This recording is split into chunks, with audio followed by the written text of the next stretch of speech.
In a cramped Portland studio apartment, a decorated Marine veteran was about to end his pain forever.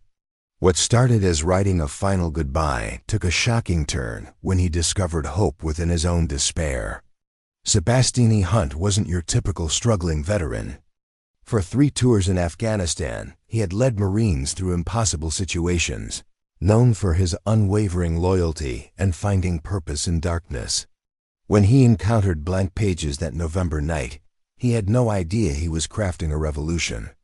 Hunt penned words that would transform veteran support forever. What began as a suicide note became a manifesto for survival.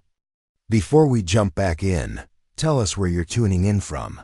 And if this story touches you, make sure you're subscribed, because tomorrow I've saved something extra special for you. The eviction notice arrived on a Tuesday morning, delivered. With the same bureaucratic efficiency that had defined most of Sebastine Hunt's interactions with the civilian world. Francis Wolf's handwriting was precise, almost apologetic in its formality, but the message was clear: 30 days to vacate. Final notice. Sebastine held the paper between fingers that had once been steady enough to disarm IEDs, watching the slight tremor that had developed since his return from Afghanistan. 3 tours, countless missions, and the only shake in his hands came from trying to figure out how to pay rent in Portland, Oregon. "Well, Jake," he murmured to the empty studio apartment, "looks like I'm officially out of moves." The apartment was a study in careful minimalism, not by choice, but by necessity. A fold-out cot against one wall, a small table that doubled as desk and dining surface, and a single chair that had seen better decades. The only personal touches were a framed photo of his Marine unit and a Purple Heart, metal he kept meaning to throw away but never quite managed to. Rain hammered against the single window, the Oregon winter settling into the city with its usual relentless persistence. Sebastine had grown to hate the sound. In Afghanistan, rain meant relief from the heat, a break in operations, moments of unexpected quiet. Here, it just meant another day of being trapped inside his own head. The job interview was scheduled for 2 o'clock. His last real prospect after 3 months of searching. A construction foreman position with a company that specialized in veteran hiring. Carmen Vasquez had put in a good word for him. His former supervisor was one of the few people who understood what it was like to transition from military precision to civilian chaos. Sebastine straightened his tie. A thrift store find that almost matched his one decent shirt.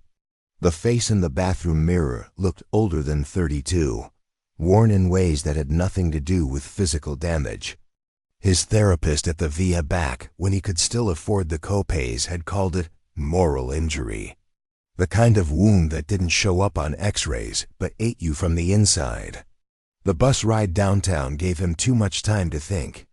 Every pothole, every sudden break, every unexpected sound triggered the hypervigilance that had kept him alive overseas, but made civilian life a minefield of false alarms. By the time he reached the construction company's offices, his shirt was damp with sweat despite the December chill. The interview started well enough. The hiring manager, a gruff man named Pete Kowalski, seemed genuinely interested in Sebastine's military experience. They talked about leadership, about managing teams under pressure, about the kind of split-second decision-making that separated good supervisors from great ones. "Your record speaks for itself," Pete said, scanning Sebastine's resume. 3 tours, sergeant stripes, commendations. "Carmen says you're solid as they come." That's when it happened. A delivery truck backfired in the parking lot outside. The sound sharp, sudden, exactly like the crack of an AK-47 hit Sebastine like a physical blow. His body reacted before his mind could process what was happening. The room tilted. His chest constricted. The familiar sensation of not being able to breathe, of drowning in his own panic, crashed over him like a wave. He gripped the edge of the desk, fighting to stay present, but the flashback was already pulling him under. Dust and heat, and the metallic taste of fear. Jake's voice crackling through the radio. "All clear on the left flank, Zeb. We're good." To move. The IED hidden in a pile of debris that looked like every other pile of debris they'd walked past that morning. The flash of light that turned his best friend into a memory. "Mr. Hunt, are you all right?" Pete's voice seemed to come from very far away. Sebastine blinked, focusing on the man's concerned face, realizing he was hyperventilating. The interview was over. He could see it in Pete's eyes, the careful sympathy, the professional distance, the unspoken understanding that this was exactly the kind of liability construction companies couldn't afford. "I'm sorry," Sebastine managed, standing on unsteady legs. "I should go." The walk back to his apartment was a blur of self-recrimination and bitter clarity. Another job lost to the ghosts he couldn't shake. Another bridge burned by a mind that insisted on treating downtown Portland like a combat zone. Back in his studio, Sebastine sat at the small table and spread out his bills like tarot cards, predicting a very specific future. Rent, 3 months behind. Utilities, final notice. Phone, disconnected next week. The math was simple and unforgiving. He pulled out a yellow legal pad and started writing.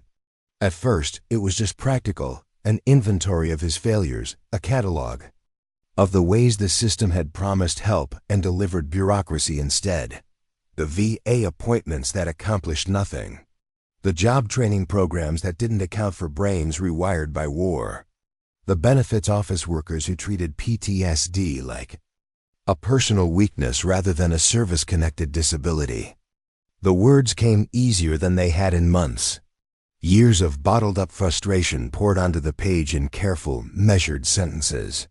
He wrote about Jake, about survivor's guilt that felt like carrying a corpse on his back. He wrote about the impossibility of explaining to civilians that sometimes the sound of a truck backfiring could transport you across the world and back in time to the worst moment of your life. He wrote about the nights when he couldn't sleep and the days when sleep was the only escape. About how the person he'd been in the Marines, competent, reliable, a natural leader, felt like someone he'd known in another lifetime. The note grew longer, more detailed. A final accounting of everything the war had taken from him and everything the peace had failed to give back. He was methodical about it, organized.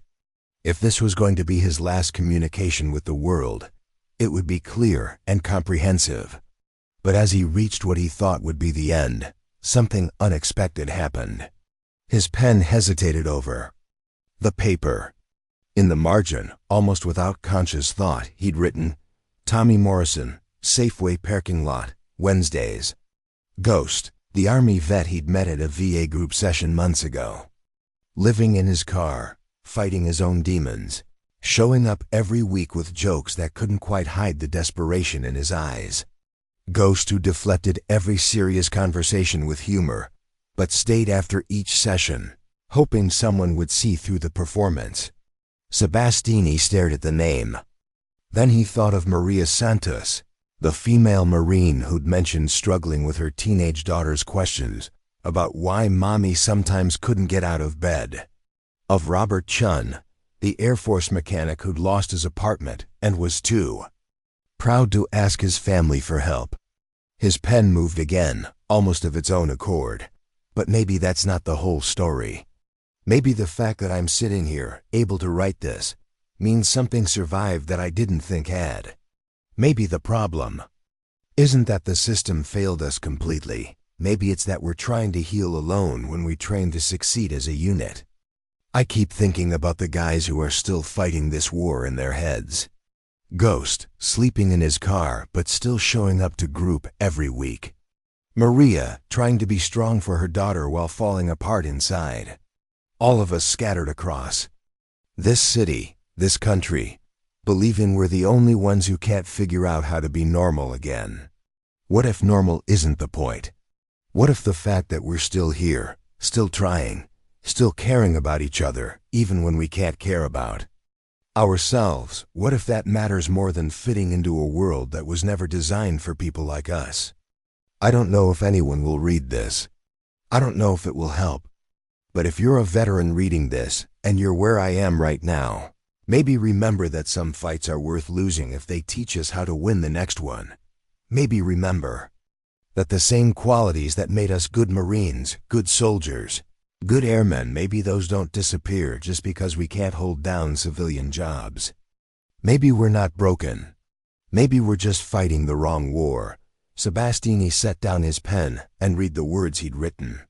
The note had taken an unexpected turn, one that surprised him as much as it would surprise anyone who found it. He folded the pages carefully and placed them in the center of the table where they couldn't be missed.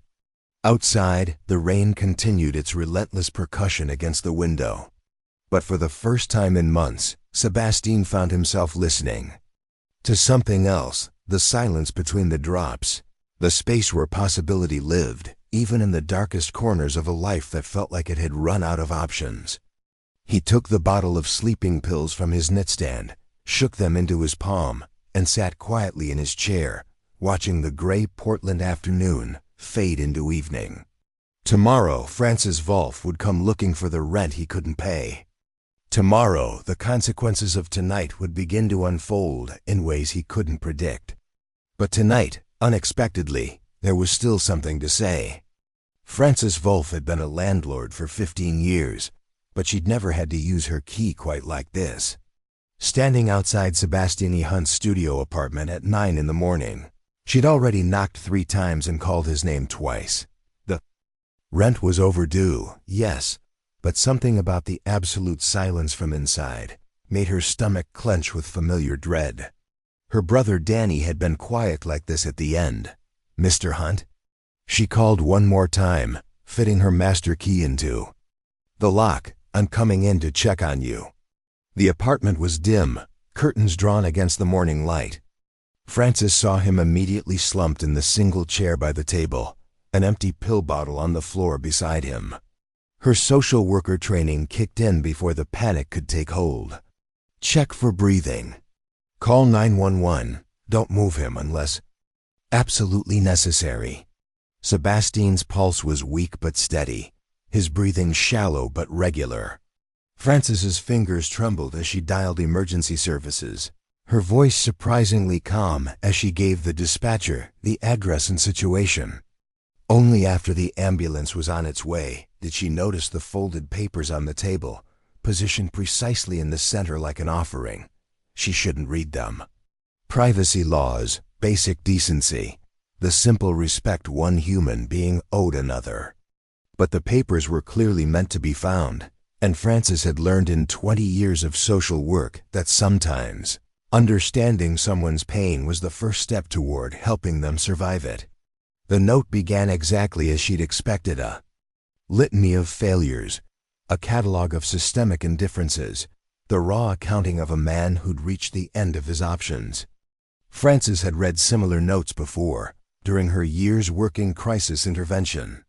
She recognized the careful organization, the methodical approach to explaining the inexplicable.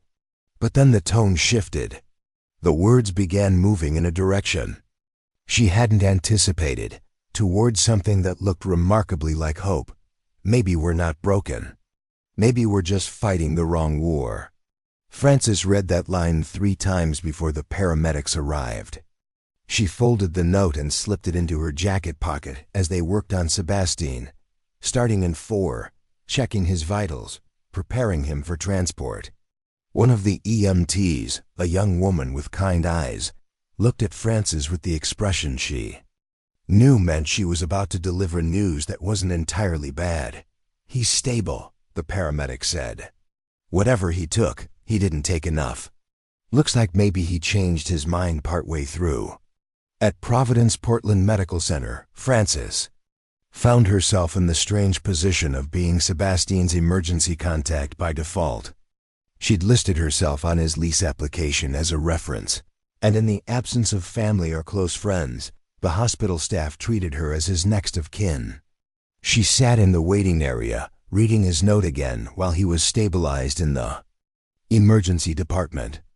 By afternoon, she'd made a decision that would have seemed impossible 12 hours earlier. She called Dr. Sarah Kim at the Portland VA. Frances had met Dr. Kim 6 months ago at a community meeting about veteran homelessness. The psychiatrist had spoken passionately about the gaps in mental health services, about veterans who fell through cracks in a system that was supposed to catch them. More importantly, she'd spoken about the power of peer support, about how veterans could help each other in ways that traditional therapy couldn't always reach. Dr. Kim, this is Frances Wolf. We met at the Housing Coalition meeting. I have a veteran here at Providence who I think you need to meet him. Dr. Kim arrived 2 hours later, still wearing her white coat from the VA hospital. She was smaller than Frances remembered, but her presence filled the waiting room with the kind of focused energy that came from years of fighting bureaucratic battles for her patients. Tell me about him, Dr. Kim said, settling into the uncomfortable plastic chair beside Frances. Frances chose her words carefully. She explained about Sebastine's military service, his struggles finding work, the eviction notice that had pushed him over the edge. But mostly she talked about the note, about the unexpected turn toward hope, about words that seemed to come from somewhere deeper than despair. Could I see it? Dr. Kim asked gently. The note? Frances hesitated. This felt like a violation. Sharing someone's most private thoughts with a stranger. But something in Dr. Kim's expression, the careful attention, the professional compassion convinced her that this was exactly what Sebastine would need when he woke up. Dr. Kim read the note twice, her expression growing more thoughtful with each paragraph. When she finished, she looked at Frances with something that might have been excitement. This is extraordinary, she said quietly. I've been working with veterans for 8 years, and I've never seen someone articulate the collective experience quite like this. The way he connects individual struggle to systemic failure, but then pivots toward community responsibility. You think it could help other veterans? I think it already has, Dr. Kim said, folding the note carefully. He wrote this for himself, but he was thinking about others. Ghost I know Tommy Morrison. He comes to group sessions when he can manage it. Maria Santos, Robert Chun, these are real people he's worried about. Even in his darkest moment, he was thinking about his fellow veterans. They sat in comfortable silence for a moment, both understanding that they were witnessing something significant. Frances felt the familiar stirring of purpose that had driven her years in social work, the recognition that sometimes the most important interventions happen not in offices or treatment centers, but in the spaces between crisis and recovery. What happens now? Frances asked. Dr. Kim was quiet for a long moment, studying the note in her hands. Now we make sure he doesn't disappear into the system. We make sure he knows that someone heard what he was trying to say. And maybe if he's willing, we help him understand that his words could be exactly what other veterans need to hear. When Sebastine was transferred to a regular room that evening, Frances and Dr. Kim were waiting. He would wake up confused, angry, embarrassed by his survival. But he wouldn't wake up alone. And somewhere in the careful conversation that would follow, the seeds of something unprecedented would begin to take root. The idea that his lowest moment might become the foundation for something that could help others find their way back from the edge. The note lay folded in Dr. Kim's jacket pocket, its words already beginning their journey from private despair to public hope. Outside, Portland's winter rain continued its steady percussion. But inside the hospital room, 3 people were about to begin a conversation that would change hundreds of lives in ways none of them could yet imagine. Sebastine's first conscious thought was that dying was supposed to be a one-time thing. His second was that the fluorescent lights buzzing overhead were exactly the kind of bureaucratic torture he'd expected from whatever afterlife processed failed Marines. The third thought, arriving with unwelcome clarity as he recognized the distinctive smell of hospital disinfectant, was that he'd somehow managed to fuck up even his own suicide. Good, you're awake. The voice belonged to a woman sitting in the visitor's chair beside his bed. Asian features, early 40s, wearing a white coat that marked her as medical staff. "I'm Dr. Sarah Kim from the VA. This is Frances Wolf, your landlord." Sebastine's head turned slowly to take in Frances, a sturdy woman with graying hair and eyes that held the particular kind of wariness that came from dealing with people in crisis. She was holding something in her hands, something that looked distinctly like yellow legal pad paper. "You read it." His voice came out as a croak, but the accusation was clear enough. "I did," Frances said simply. "I'm not sorry." The anger came first, a clean burn that felt better than the numbness he'd been carrying for months. They'd invaded his privacy, read his most personal thoughts, treated his final words like some kind of community property. He tried to sit up, immediately regretted it as the room tilted, and settled for the most intimidating glare he could manage while connected to N4. "Those weren't written for you, either of you." Dr. Kim leaned forward, her expression professionally calm, but not unsympathetic. "Actually, I think they were. Not for us specifically, but for people like us. People who care about veterans who are struggling. You don't know anything about me.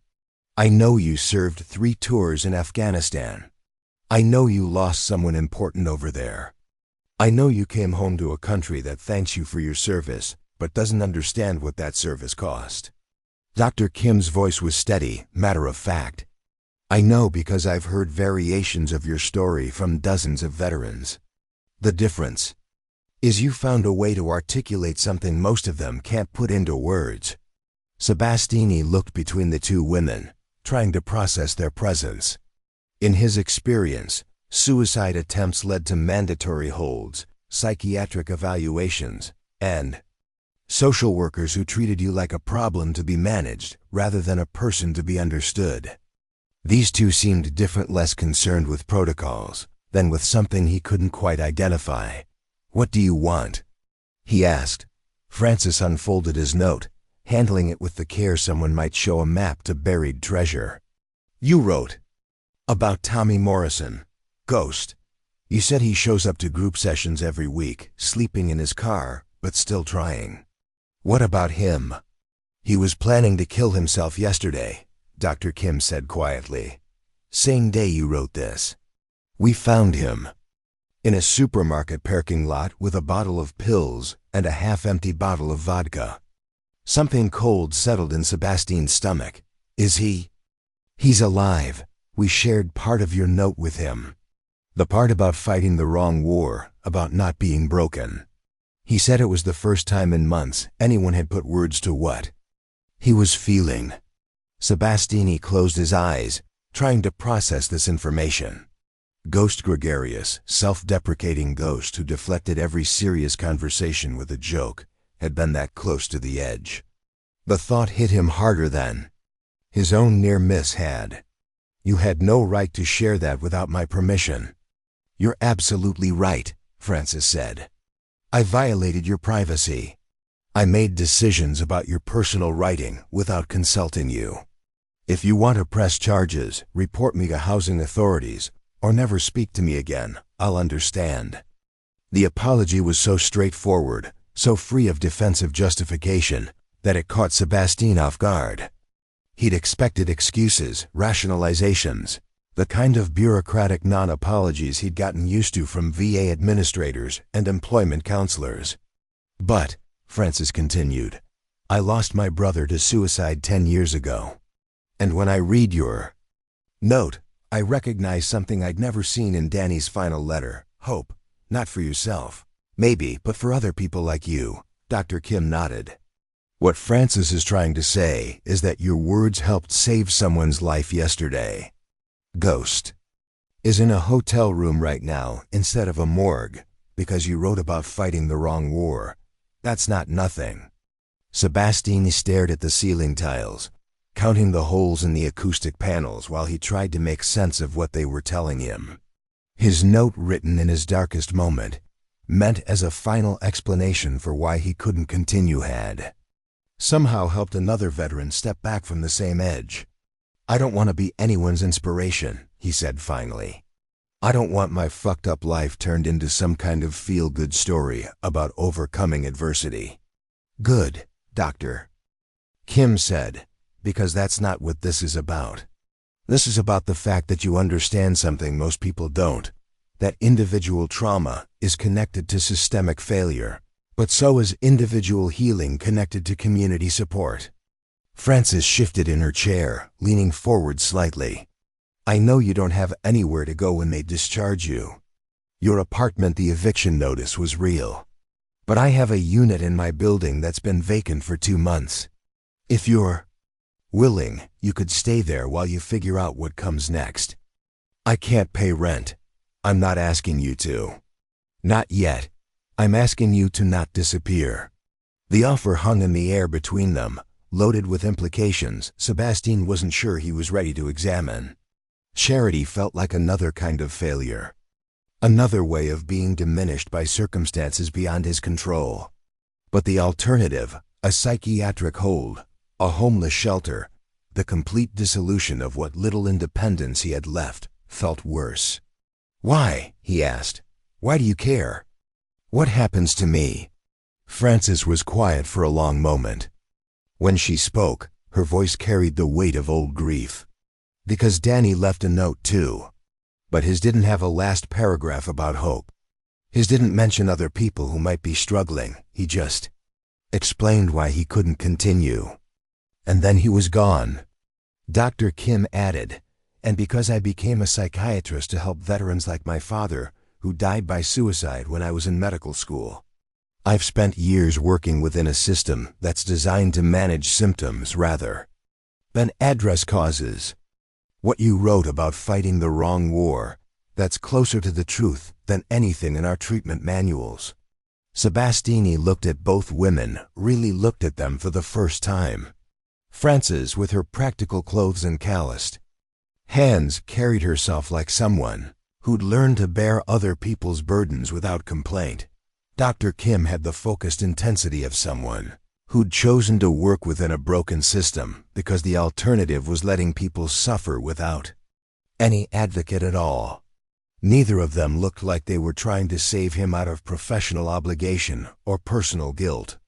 They looked like people who'd recognized something in his words that they hadn't expected to find, and who were willing to bet their own time and resources on the possibility that it might matter. If I stay in your apartment, Sebastine said. To Frances, it's temporary. Until I can figure out something else. Understood. And if I talk to Ghost or any other veterans, it's because I want to, not because you think I should be some kind of peer counselor. Dr. Kim nodded. We're not asking you to be anything other than yourself. We're just asking you not to disappear. Sebastine closed his eyes again, feeling the weight of a decision he wasn't sure he was ready to make. But Ghost was alive partly because of words he'd written in his darkest moment. That had to count for something, even if he couldn't yet understand. What? Okay, he said quietly. I'll try.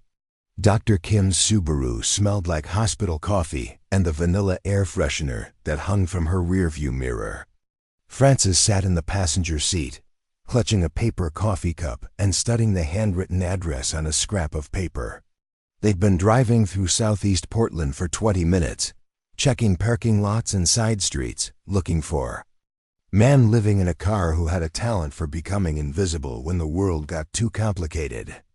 There, Frances pointed toward the back corner of a Safeway parking lot where a battered Honda Civic sat beneath a broken streetlight. That's his car. Tommy Ghost Morrison was exactly where Dr. Kim had expected to find him in the place. Where people went when they needed to disappear without actually leaving. The Honda's windows were fogged with condensation, and even from a distance, they could see the outline of someone slumped in the driver's seat. Let me go first, Dr. Kim said, parking her car several spaces away. He knows me from group sessions. Ghost looked up as she approached, and Dr. Kim's heart sank. His eyes were red-rimmed and unfocused, and there was an open bottle of vodka on the passenger seat beside an amber prescription bottle that she recognized from countless similar interventions. The combination that had claimed too many of her patients already. Kim, Ghost said when she tapped on his window. His voice was slurred but not entirely gone. Come to check on the crazy homeless vet. Came to check on my friend who's having a hard time, she corrected, opening the car door. The smell of alcohol and unwashed clothes hit her immediately, but she'd learned years ago not to let physical discomfort show on her face during crisis interventions. Ghost laughed, but there was no humor in it. Friend, that's a good one. When's the last time you invited any of your friends to sleep in parking lots? Francis approached slowly, staying within Ghost's line of sight, but not crowding him. Something in her posture, the careful way she moved, the absence of judgment in her expression reminded Dr. Kim that Francis had done this kind of work before, had learned to navigate the space between helping and intruding. Tommy, Dr. Kim said, using his real name deliberately. What's going on tonight? Same thing that's been going on for the last 6 months. Trying to figure out why I'm still here when everyone else from my unit figured out how to either get their shit together or get out permanently. He gestured toward the pill bottle. Been thinking maybe it's time to stop being such a fucking coward about it. Dr. Kim had heard variations of this speech from dozens of veterans, but it never got easier to witness someone she cared about standing at the edge of a decision that couldn't be undone. She glanced at Francis, who nodded slightly, the kind of nonverbal communication that developed between people who'd worked crisis intervention long enough to read each other's instincts. Can I share something with you? Dr. Kim asked. Something another veteran wrote yesterday. Ghost shrugged, but she noticed he was listening. In her experience, veterans in crisis would often hear things from other veterans that they couldn't hear from family, friends, or even mental health professionals. There was something about shared experience that created a different kind of credibility. Dr. Kim pulled out the folded pages of Sebastine's note, selecting the passages she thought might resonate without overwhelming him with someone else's complete story. She read slowly, watching Ghost's face for signs that the words were landing. I keep thinking about the guys who are still fighting this war in their heads. Ghost, sleeping in his car, but still showing up to group every week. Maria, trying to be strong for her daughter while falling apart inside. All of us scattered across this city, this country, believing we're the only ones who can't figure out how to be normal again. Ghost's expression shifted, the cynical mask slipping for just a moment. Someone wrote that? About me? About all of us, Dr. Kim continued. What if normal isn't the point? What if the fact that we're still here, still trying, still caring about each other even when we can't care about ourselves, what if that matters more than fitting into a world that was never designed for people like us? She watched Ghost, absorbed the words, saw him recognize something in them that struck deeper than the alcohol and prescription drugs could reach. This was why peer support worked when traditional therapy sometimes failed, because hearing your own experience reflected in someone else's words could break through isolation in ways that professional insight couldn't always achieve. Who wrote this? Ghost asked quietly. Francis spoke for the first time. A Marine named Sebastine Hunt. He was in the same place you are right now yesterday. Same pills, same decision, same sense that he was out of options. Was? Dr. Kim nodded. He's alive. He's struggling, but he's alive. And when he was writing what he thought were his last words, he was thinking about you. About Maria. About all the veterans who show up to group sessions, even when everything else is falling apart. Ghost stared at the pill bottle in his hands, turning it slowly. He really mentioned me by name? He did. He said you show up every week even though you're sleeping in your car. He said that matters. That the fact that you're still trying, still caring about other people even when you can't care about yourself, that's not nothing. For a long moment, the only sound was the distant hum of traffic on McLaughlin Boulevard and the soft tick of Ghost's car engine cooling down. Dr. Kim had learned not to rush these moments, not to fill silence with reassurances that might feel empty or false. Sometimes the most important conversations happened in the spaces between words. "I want to meet him," Ghost said finally.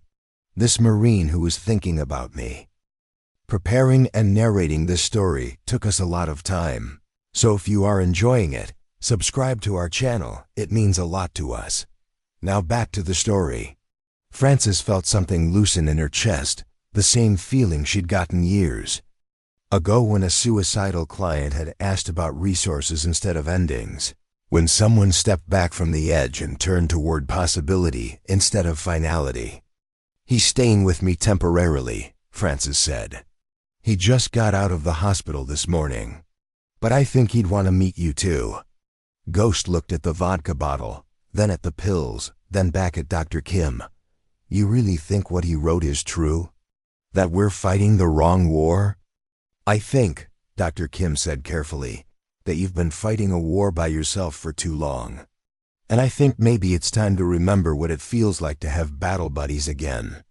Ghost nodded slowly, screwing the cap back onto the prescription bottle. Yeah, maybe it is." As they helped Ghost secure his car and gather his essentials, Dr. Kim felt the familiar mix of relief and responsibility that came with crisis intervention. They'd pulled someone back from the edge tonight, but the real work, the long, slow process of rebuilding a life worth living, was just beginning. But for the first time in months of working with Ghost, she felt like they had something more than professional protocols and treatment plans to offer. They had Sebastine's words, and the promise that isolation didn't have to be permanent, and the radical idea that maybe healing happened not when veterans learned to fit into civilian society, but when they remembered how to take care of each other. The drive back to Frances's building was quiet, Ghost following behind them in his Honda. But it was a different kind of quiet than the one they'd found him in, less like ending, more like beginning. Ghost arrived at Frances's apartment building at exactly 10 the next morning, carrying a duffel bag that held everything he owned and wearing the kind of nervous energy that came from having something to lose again. Frances buzzed him up to the second floor, where Sebastine was drinking coffee at her kitchen table and trying to pretend he wasn't as anxious about this meeting as Ghost obviously was. "You must be the Marine who was thinking about me," Ghost said from the doorway, his usual deflection humor already in place, but gentler than usual. "You must be the army grunt who can't follow simple directions about staying alive," Sebastine replied, but there was something in his tone that acknowledged the weight of what had brought them together. They sized each other up with the particular assessment veterans did automatically, Ghost seeing a man whose posture still carried military bearing despite the obvious exhaustion, Sebastine noting the way Ghost's eyes swept the room's exits and corners before settling on the people present. Recognition without words, the kind of understanding that didn't need explanation. Frances poured Ghost coffee and settled into her chair, but Dr. Kim remained standing by the window, giving the two men space to navigate whatever this conversation would become. "So," Ghost said, settling onto Frances's couch, "Doc Kim says you wrote some things that sounded familiar. Doc Kim says you were planning to stop writing anything ever again." The directness caught Ghost off guard. Most people danced around the subject of suicide, treated it like something shameful that required careful euphemism. But Sebastine had been in the same place 24 hours earlier. There was no point in pretending otherwise. "Yeah, well," seemed like the logical conclusion to a series of really shitty decisions. "What changed your mind?" Ghost considered this, rolling his coffee mug between his palms. "Your note, the part about fighting the wrong war, made me realize I've been trying to win a battle that was designed to be unwinnable." Sebastine leaned back in his chair, studying Ghost's face. "What do you mean?" "I mean, I've been trying to become the person I was before Afghanistan. Trying to fit back into a life that doesn't exist anymore, with people who can't understand what happened over there." Ghost's voice grew more steady as he continued. But you wrote about something different. About maybe not being broken, just fighting the wrong war. The war against ourselves instead of the war for each other. Exactly. Ghost set down his coffee mug and looked directly at Sebastine. How many group sessions have you been to where we spend an hour talking about our problems, and then we all go back to our separate apartments and cars and homeless shelters and pretend we're fine? Sebastine knew exactly what he meant. Like, we're supposed to heal in isolation after spending years learning that survival depends on unit cohesion. Dr. Kim felt something shift in the room's energy. She'd watched hundreds of therapy sessions, but this was different. Two veterans reaching conclusions that had taken her years of clinical training to understand, doing it through a conversation that was equal parts shared experience and mutual recognition. The thing is, Ghost continued, when I read what you wrote about me, about showing up to group sessions even though I'm sleeping in my car, I realized someone was actually paying attention. Not to my problems, but to the fact that I was still trying. You were, Sebastine said simply. That matters. Frances had been quiet through this exchange, but now she leaned forward slightly. Can I ask you both something? When you were in the military, how did you handle it when someone in your unit was struggling? Ghost and Sebastine exchanged a look. You didn't leave them alone, Ghost said. You made sure they had what they needed. Food, sleep, someone to talk to. You kept them in the loop. And if they were in real trouble? The whole unit took care of it, Sebastine said. No one fought alone. Frances nodded. So what happens to that when you come home? It disappears, Ghost said quietly. Suddenly you're supposed to handle everything by yourself. Like civilian life is some kind of individual sport instead of a team effort. Dr. Kim had been thinking about this exact problem for years. The way veteran mental health treatment focused on individual therapy and medication management while ignoring the social connections that had kept soldiers alive overseas. But hearing Ghost and Sebastine articulate it so clearly, she realized how obvious the solution should have been.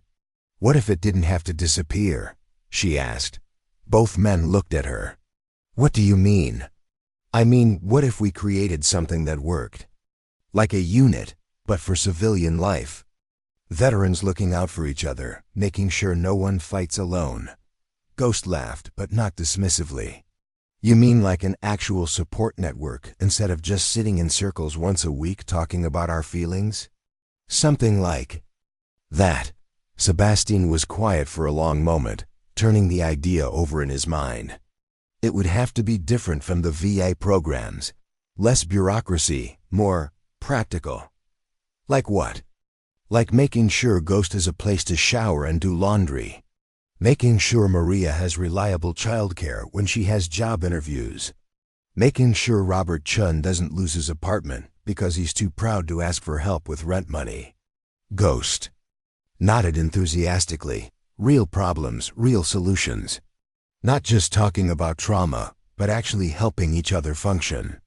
Frances felt the familiar stirring she'd experienced in her social work days, when a theoretical solution suddenly snapped into practical focus. I have 3 vacant apartments in my building.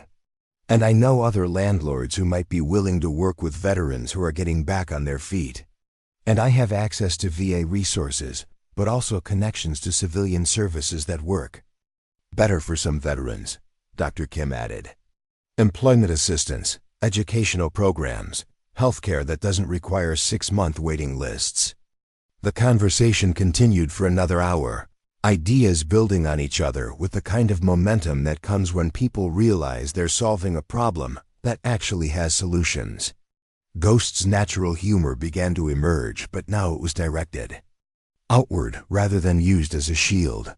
Sebastine found himself thinking strategically, the way he had when planning missions in Afghanistan, identifying objectives, resources, potential obstacles.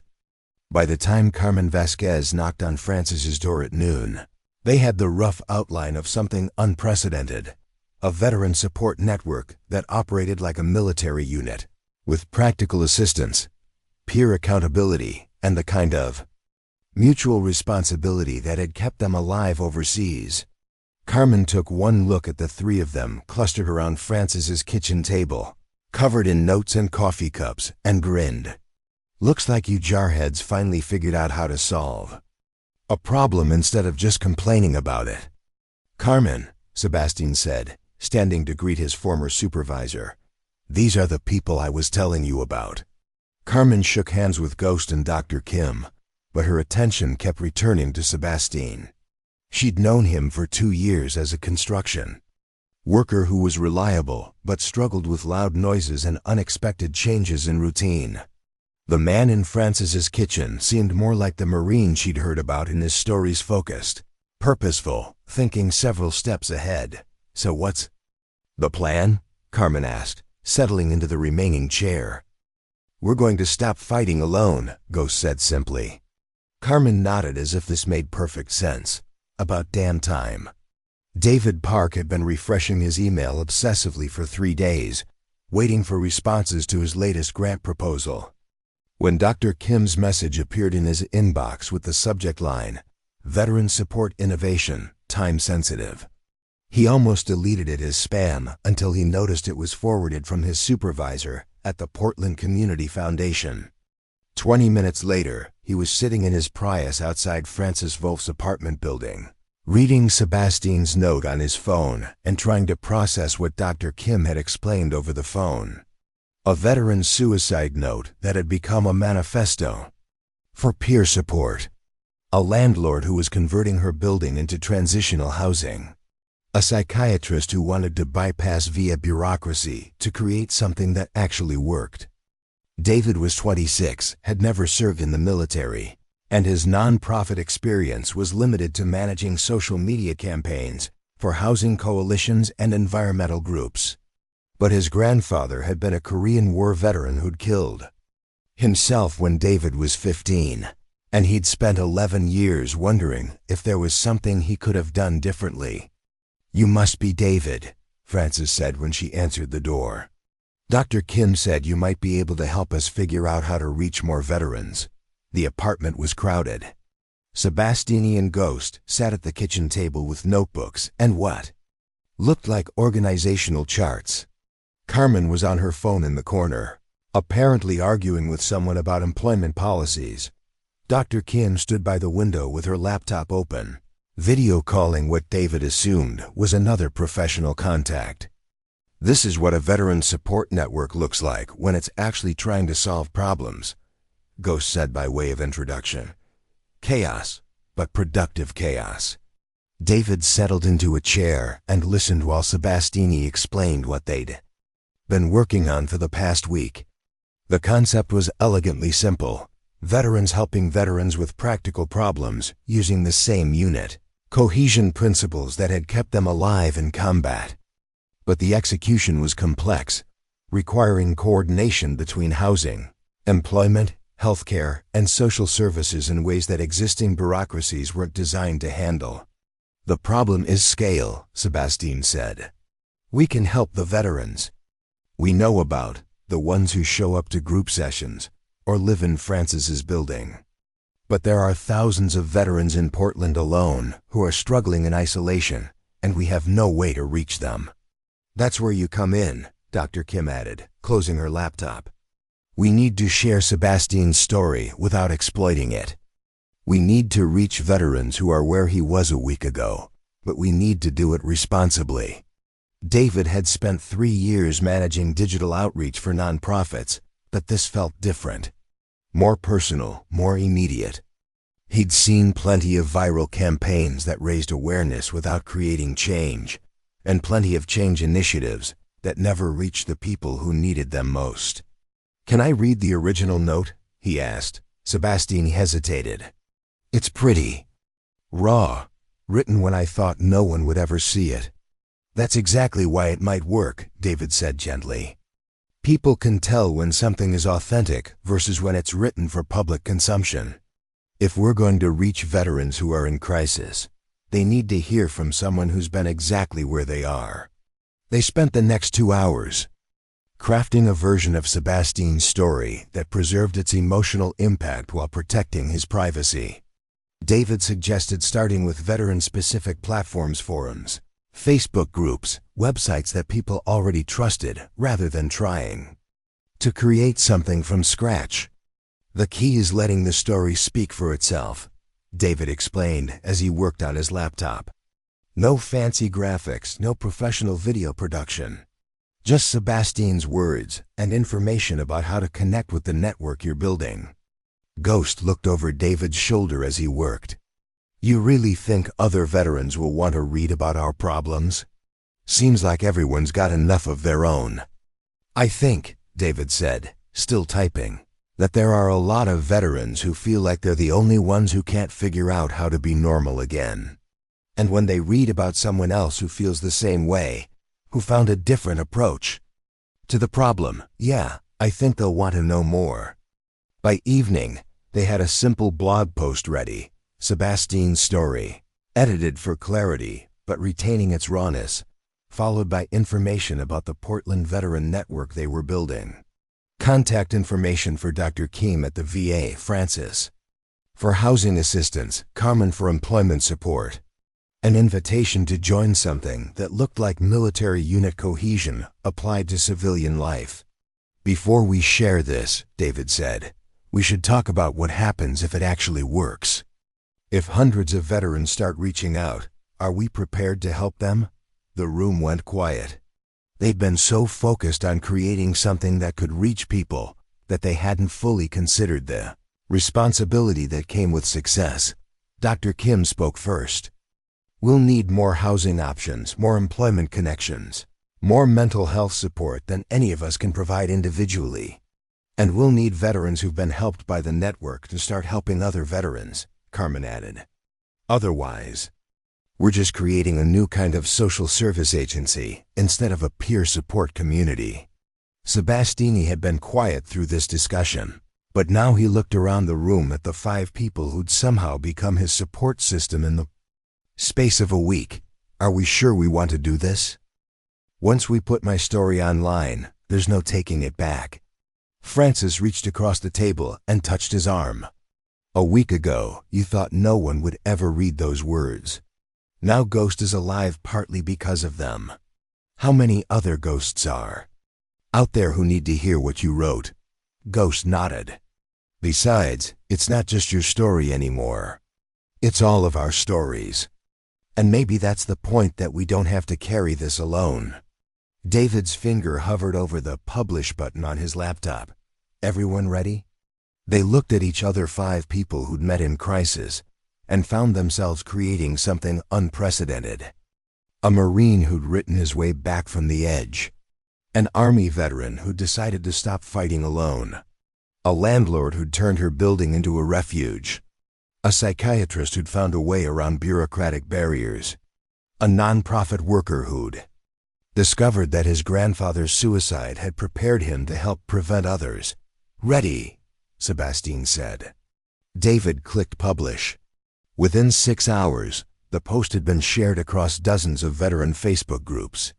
By morning, David's phone was buzzing with messages from veterans across the country who recognized themselves in Sebastine's words.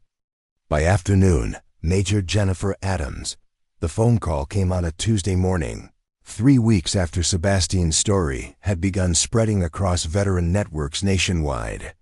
He was at Francis's kitchen table, responding to emails from veterans who'd reached out through the blog post, when his phone rang with a number he didn't recognize but somehow knew he'd been dreading.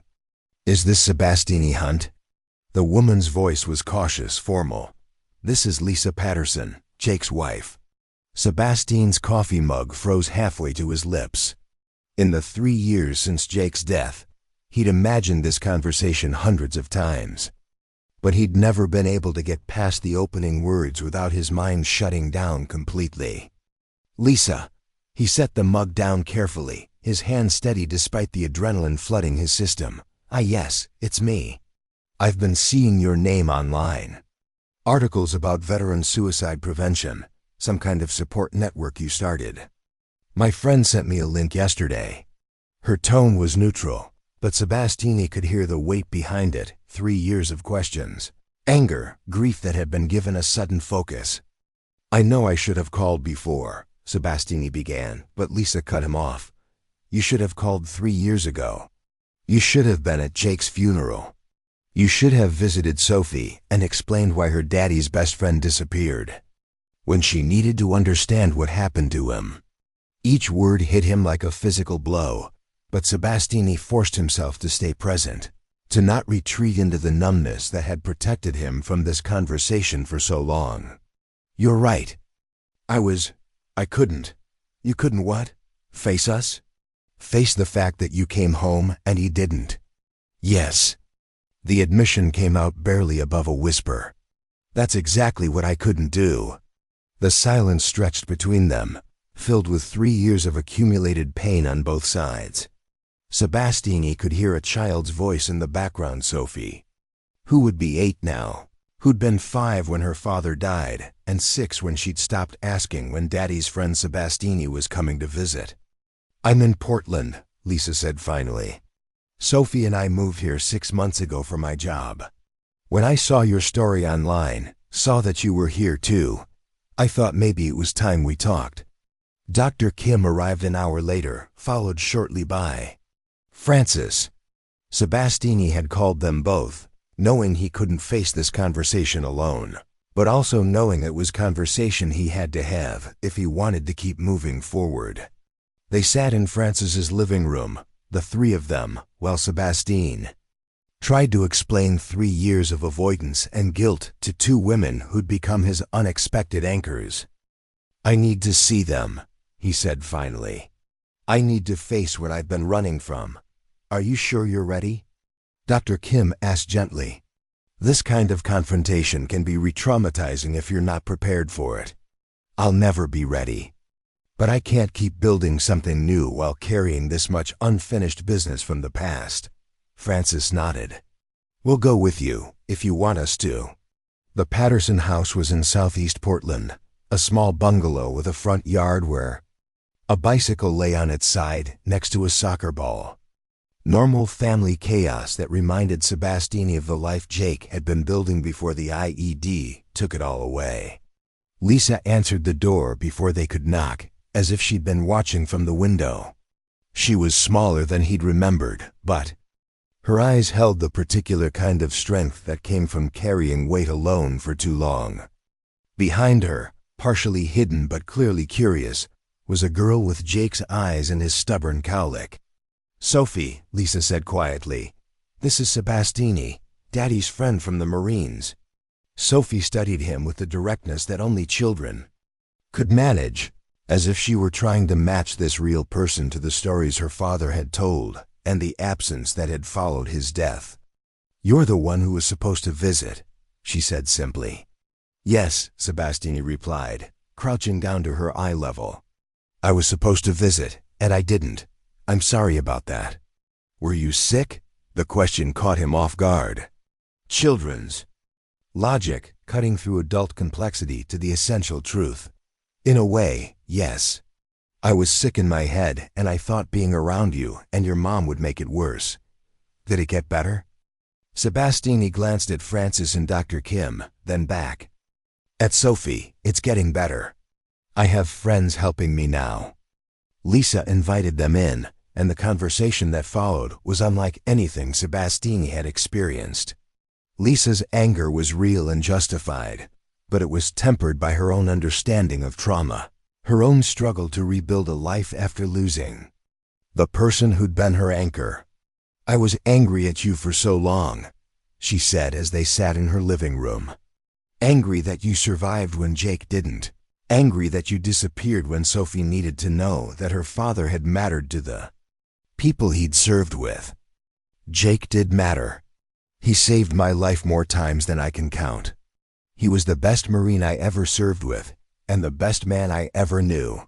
Then why couldn't you tell us that 3 years ago?" Sebastine was quiet for a long moment, watching Sophie color in a book at the coffee table, occasionally glancing up at the adults as if she were monitoring their conversation for signs of distress. Because I thought if I admitted how much I missed him, how much his death had broken something in me, it would make your grief worse. I thought staying away was protecting you from having to take care of another casualty of that day." Lisa's expression softened slightly. "Do you know what Sophie asked me last month? She asked if Daddy had any friends who missed him. She wondered if she was the only one who still thought about him every day." The words hit Sebastine harder than any accusation could have. He looked at Sophie, this little girl who'd been carrying. The weight of believing her father's death had mattered only to his immediate family. "I think about your daddy every day," he said to Sophie. "Every single day." She looked up from her coloring book. "What do you think about?" "I think about how he used to share his care packages with everyone in our unit, even when his mom only sent enough cookies for him. I think about how he was going to be a teacher when he came home, and how he'd already started teaching some of the younger Marines how to read better." Sophie nodded seriously. "Mama said he wanted to teach kids like me. He would have been a great teacher, just like he was a great Marine and a great friend." Lisa wiped her eyes with the back of her hand. This is what Sophie needed to hear. This is what I needed to hear. That his life mattered to the people who knew him best. The afternoon stretched into evening as they shared stories about Jake, about the war, about the difficulty of moving forward while honoring the past. Sophie showed Sebastine her school pictures and her soccer trophies, the ordinary achievements of a little girl growing up without her father, but surrounded by love nonetheless. "Would you like to visit Daddy's grave with us?" Sophie asked as Francis and Dr. Kim prepared to leave. "We go every month. Mama brings flowers, and I bring drawings." Sebastine looked at Lisa, who nodded. "Tomorrow is our usual day. If you'd like to come, I'd like that very much." That evening, back at Francis's apartment, Sebastine felt something he hadn't experienced in 3 years, the possibility of carrying Jake's memory forward instead of just carrying the guilt of surviving when Jake hadn't. "How do you feel?" Dr. Kim asked. "Lighter," Sebastine said, surprising himself with the answer. "Like I've been holding my breath for 3 years, and I can finally exhale." Francis smiled. "That's what forgiveness looks like. Both asking for it and receiving it. And giving it to yourself," Dr. Kim added. "That's usually the hardest part." As Sebastine prepared for bed that night, he thought about tomorrow's visit to Jake's grave, about the conversation he'd finally been able to have with Lisa and Sophie, about the slow process of learning to live with loss instead of being consumed by it. His phone buzzed with a text from Lisa. "Thank you for today. Jake would be proud of what you're building with other veterans. He always said you were the kind of leader who made everyone around you better." Sebastine stared at the message for a long time, then typed back, "Thank you for letting me remember him with joy instead of just guilt. I'll see you tomorrow." Outside his window, Portland's winter rain had given way to the first clear night in weeks. Stars were visible between the clouds, distant but steady, like the possibility of healing that seemed just close enough to reach. Part 8. Building the network. 6 months after Sebastine's story went viral, the Portland Veteran Network had outgrown Francis's kitchen table and moved into a donated storefront in southeast Portland.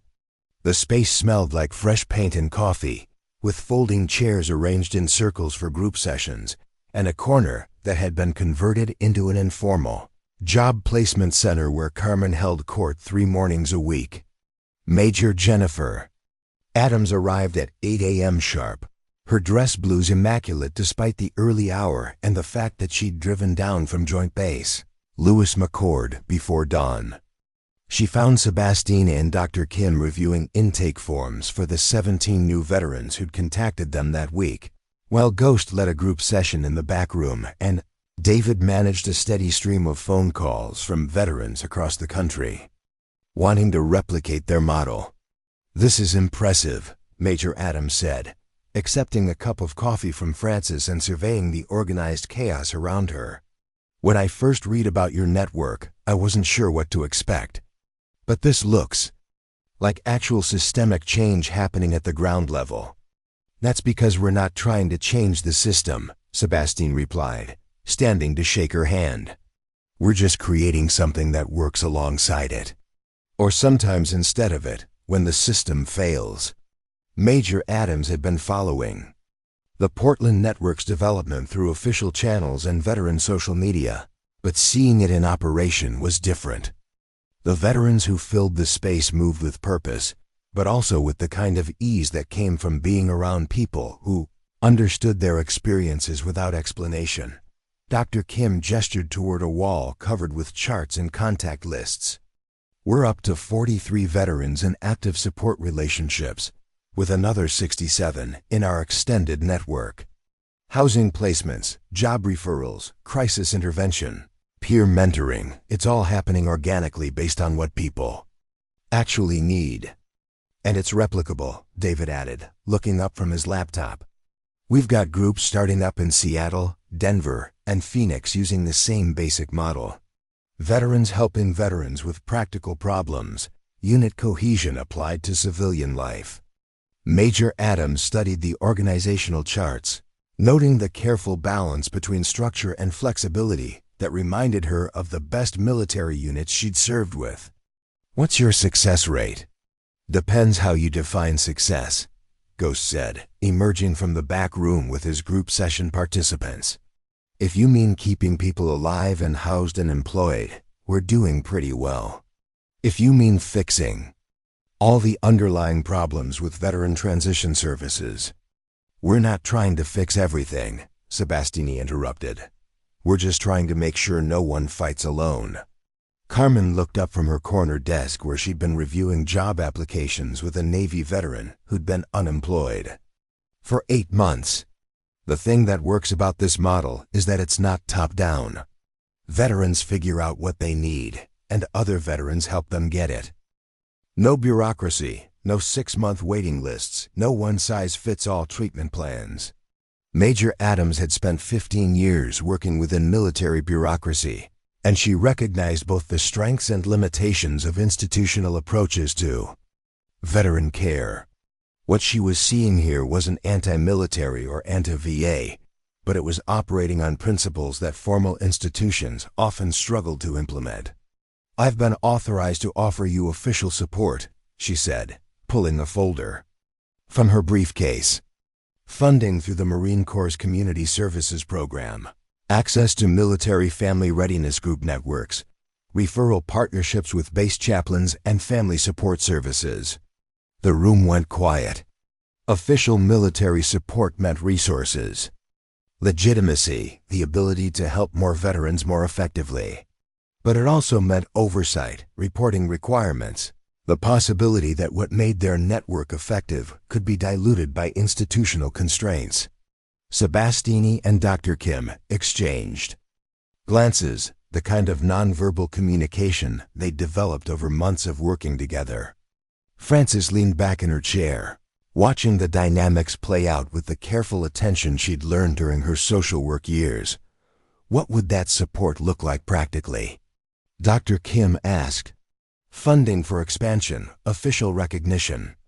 As a military family life consultant organization, access to resources that aren't available to purely civilian nonprofits.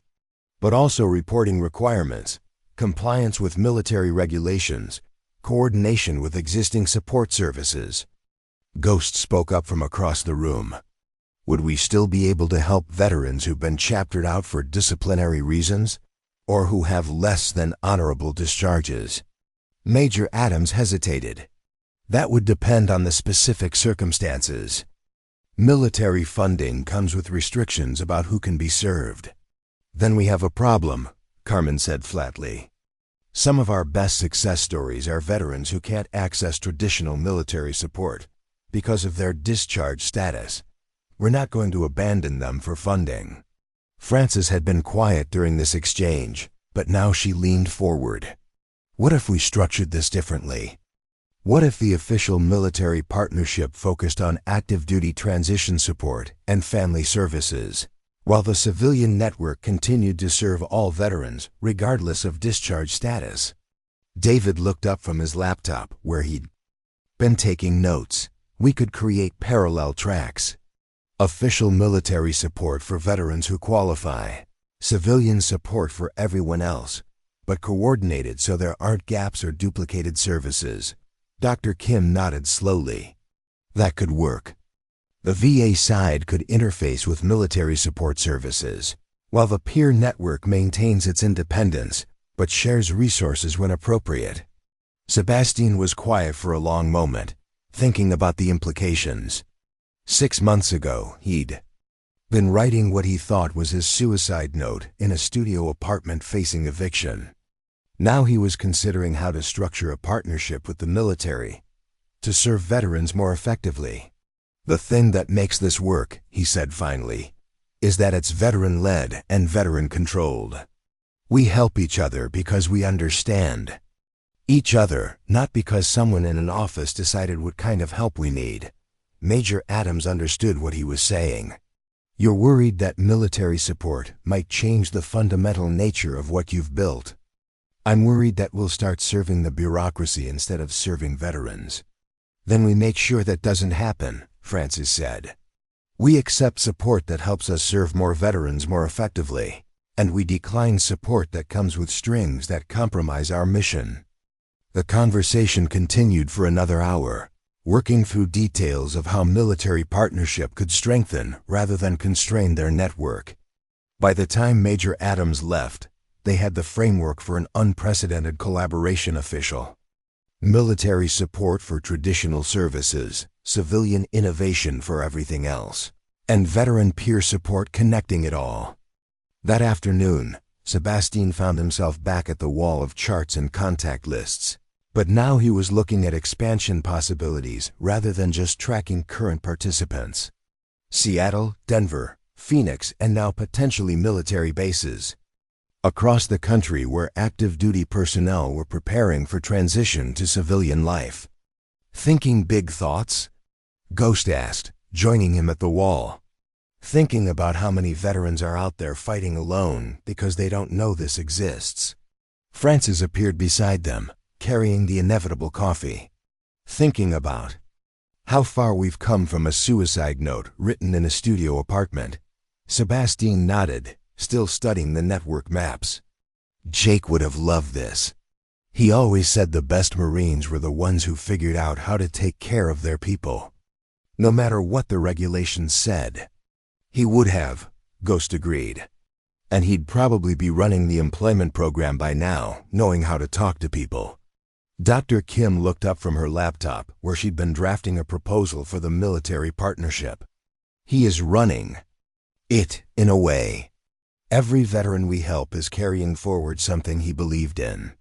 As afternoon shifted toward evening, the network space filled with veterans stopping by after work, volunteers preparing for evening group sessions, and the steady hum of activity that had become the soundtrack to systematic change happening one person at a time. The wall of charts and contact lists had grown to cover 2 walls now, but at the center, in Francis's careful handwriting, was the quote from Sebastine's note that had started everything. Maybe we're not broken. Maybe we're just fighting the wrong war. Below it, in Ghost's less careful handwriting, someone had added, wars are won by units, not individuals. And in a child's crayon, barely legible but unmistakably present, Sophie Patterson had written, Daddy would be proud. The crisis came on a Thursday morning in October, delivered via an investigative news report that David first saw trending on Twitter at 6 a.m. Veteran suicide prevention or social media stunt. Read the headline, followed by a detailed article questioning Sebastine's credentials, the network's effectiveness, and whether they were exploiting veteran tragedy for personal gain and donations. By 8 a.m., Sebastine's phone had 17 voicemails from reporters, and the network's office was surrounded by news vans. Ghost found him sitting in his car in the parking lot, staring at his phone and looking like he was considering driving away and never coming back. Rough morning? Ghost asked, sliding into the passenger seat. They're calling it exploitation. They're saying I'm using my suicide attempt to build a personal brand. Sebastine's voice was flat, but Ghost could see the tension in his shoulders. The familiar signs of someone preparing for combat or flight. They're saying a lot of things. Doesn't make any of it true. Francis arrived 20 minutes later, having fought through the media crowd with the kind of determined politeness that could intimidate reporters without giving them anything quotable.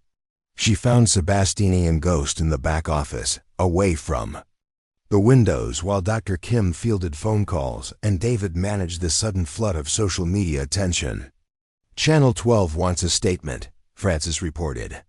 The Oregonian wants an interview. Someone from CNN called asking if you're available for a live segment this afternoon.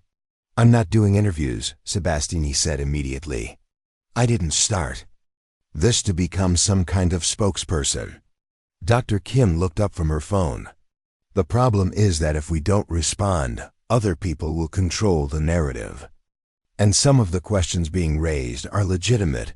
We should be able to explain our funding, our success rates, our accountability measures. David had been monitoring social media responses to the news coverage, and the reactions were sharply divided. Veterans who'd been helped by the network were defending it passionately, but others were questioning whether peer support was adequate for serious mental health issues, whether untrained volunteers should be doing crisis intervention, whether the whole model was sustainable or just a feel-good story that would collapse when it faced real scrutiny. There's something else, David said quietly. Ghost, there's a story coming out about your relapse last month.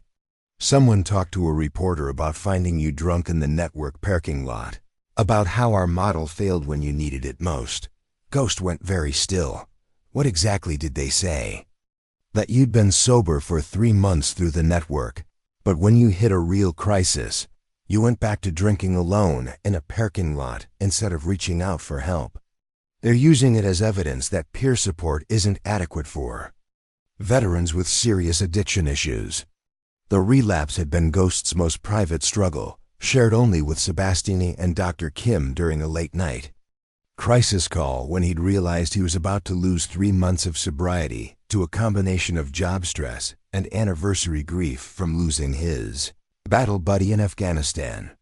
They'd managed the crisis quietly, internally, the way they'd learned to handle setbacks without turning them into public failures. How did reporters find out about that? Francis asked. Ghost's expression was grim. Someone who was at the network that night. Someone who saw me in the parking lot and decided to share it with the media. The betrayal hit all of them differently. Sebastine felt the familiar urge to retreat, to shut down the whole operation rather than subject the veterans they were helping to public scrutiny. Francis was angry at the reporters, at whoever had violated Ghost's privacy, at the way media attention could turn a mental health crisis into a public spectacle. Dr. Kim, however, was thinking strategically. Actually, this might be an opportunity.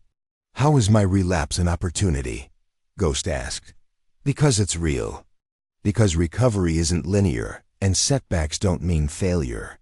Because if we handle this honestly, we can show people what actual veteran support looks like instead of some sanitized version that pretends everything always works perfectly. Carmen arrived at noon, having taken the morning off from her construction job to deal with the media circus.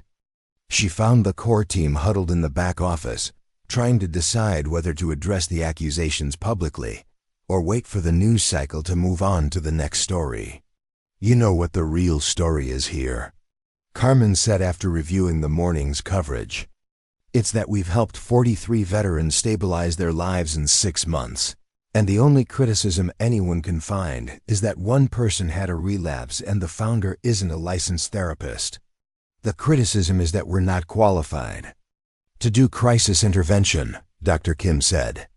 That we're operating outside our expertise and potentially putting people at risk. Are we? Sebastine asked. Putting people at risk? The question hung in the air.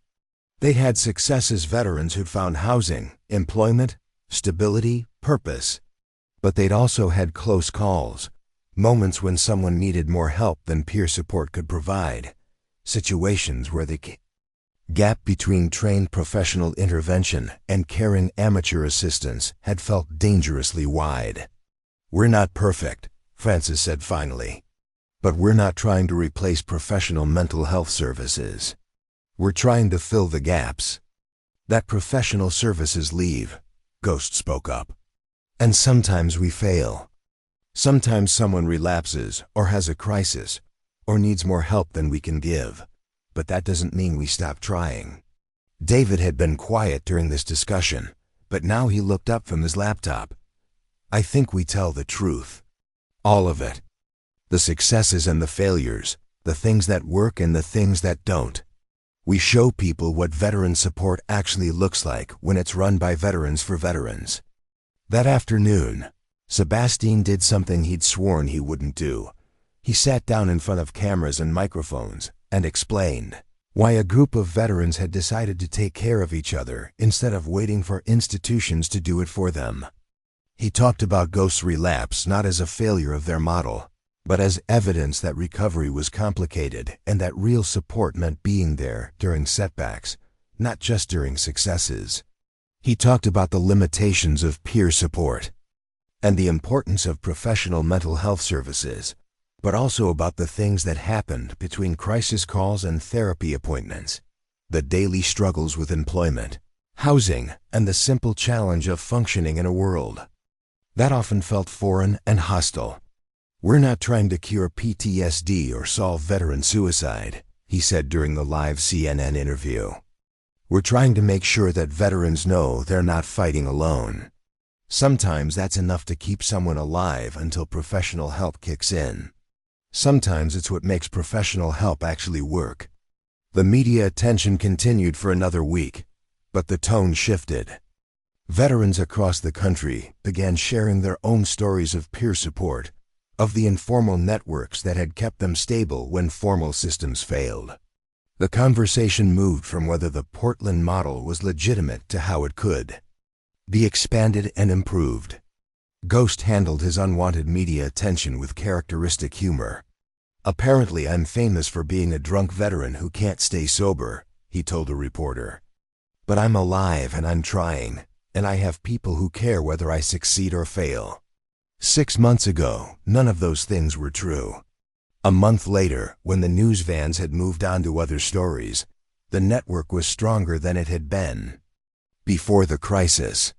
They had clearer protocols for managing setbacks, better coordination with professional mental health services, and a waiting list of veterans who wanted to volunteer as peer supporters. "Crisis can clarify things," Dr. Kim observed during their weekly planning meeting. "It forces you to figure out what you're really doing and why it matters." Sebastine nodded, thinking about how the public scrutiny had forced them to articulate their mission more clearly, to acknowledge their limitations while defending their strengths. Jake used to say that the best units were the ones that had been tested under fire, not because conflict was good, but because it revealed what was solid and what needed to be fixed. Francis smiled. "Well, we've definitely been tested under fire. And we're still here," Ghost added. "Still fighting. Still taking care of each other." Outside the office windows, Portland's autumn was giving way to winter, but inside, the work continued, veterans helping veterans, one conversation at a time, one crisis averted at a time, one success story built on the foundation of knowing that no one had to face their struggles alone. 1 year after Sebastine Hunt had sat in his studio apartment writing what he believed would be his final words, he stood before the House Committee on Veterans Affairs in Washington, D.C., wearing a suit that Carmen had helped him pick out, and carrying testimony that had been refined through countless practice sessions with Dr. Kim and Francis. The hearing room was larger than he'd expected, filled with cameras, reporters, and veteran advocates whose faces he recognized from news coverage and social media. Major Adams sat in the gallery, wearing dress blues and the kind of expression that suggested she was prepared to provide backup if the questioning got hostile. Mr. Hunt, the committee chair began. You've been invited here today because your organization has gained national attention as an innovative approach to veteran peer support. Can you explain to the committee how the Portland Veteran Network differs from existing VA programs? Sebastine had practiced this answer, but speaking it in front of cameras and congresspeople felt surreal after spending the morning in Ghost's hotel room, helping him prepare for his own testimony about the realities of veteran addiction and recovery. The difference is that we start with unit cohesion rather than individual treatment, Sebastine said, his voice steady despite the magnitude of the moment. Veterans are trained to succeed as teams, to take care of each other, to solve problems collectively. But when we transition to civilian life, we're suddenly expected to heal in isolation. He talked about practical support housing, employment, the daily challenges of navigating civilian bureaucracy with a brain rewired by combat stress. He talked about the way professional mental health services, while essential, often missed. The social connections that kept veterans stable between appointments. We're not trying to replace VA services, he emphasized. We're trying to fill the gaps that institutional care leaves, and to create the kind of peer support that veterans understand instinctively. The questions that followed were predictable: funding, oversight, qualifications, accountability. Sebastine answered them honestly, acknowledging limitations while defending the results they'd achieved. When one congressman suggested that untrained peer supporters might be dangerous for veterans in crisis, Sebastine's response was direct. Sir, with respect, I was trained by the United States Marine Corps to lead men in combat situations where split-second decisions determined who lived and who died. That training doesn't disappear when you take off the uniform. It just gets applied to different problems. Ghost's testimony was more personal, describing his progression from living in his car to running peer support groups for veterans with addiction issues. He spoke candidly about his relapse, about the way recovery happened in setbacks and progress rather than straight lines, about the difference between clinical sobriety and sustainable recovery supported by people who understood the underlying trauma. Dr. Kim presented data outcomes, cost comparisons, satisfaction surveys from veterans who'd participated in both traditional VA programs and peer support networks. The numbers were compelling: higher retention rates, lower crisis interventions, better employment outcomes, and significantly lower costs per veteran served. Frances testified about housing, about the way stable living situations created the foundation for everything else to work. She'd converted her entire building to veteran transitional housing by now, and had helped establish similar programs in 6 other cities, using a combination of private investment and community partnerships. But the most powerful testimony came from Maria Santos, the Marine veteran Sebastine had mentioned in his original note. She spoke about raising her teenage daughter while struggling with PTSD, about the way the network had helped her find both employment and childcare, about the difference between being a case number in a system and being a valued member of a community. What saved my life wasn't just getting help, she told the committee. It was being able to help other veterans once I was stable. It was remembering that I had something to contribute, that my experience mattered for something more than just my own survival. The hearing lasted 3 hours, but the real work happened in the conversations afterward with other veteran advocates, with congressional staffers, with representatives from other organizations who were interested in adapting the Portland model for their own communities. That evening, at a reception hosted by the American Legion, Sebastine found himself in conversation with a Navy veteran from Alabama who was trying to establish peer support networks in rural areas where VA services were hours away. Next to them, Ghost was explaining crisis intervention protocols to a group of National Guard liaisons who worked with returning deployers. "Look around," Dr. Kim said, joining Sebastine by the windows that overlooked the Capitol. "This is what systemic change looks like." Not a single program or policy, but a shift in how people think about the problem. Frances appeared beside them, carrying wine and wearing the satisfied expression of someone who'd spent the day watching her investment in human potential pay dividends she'd never imagined. David's been tracking social media response to the hearing.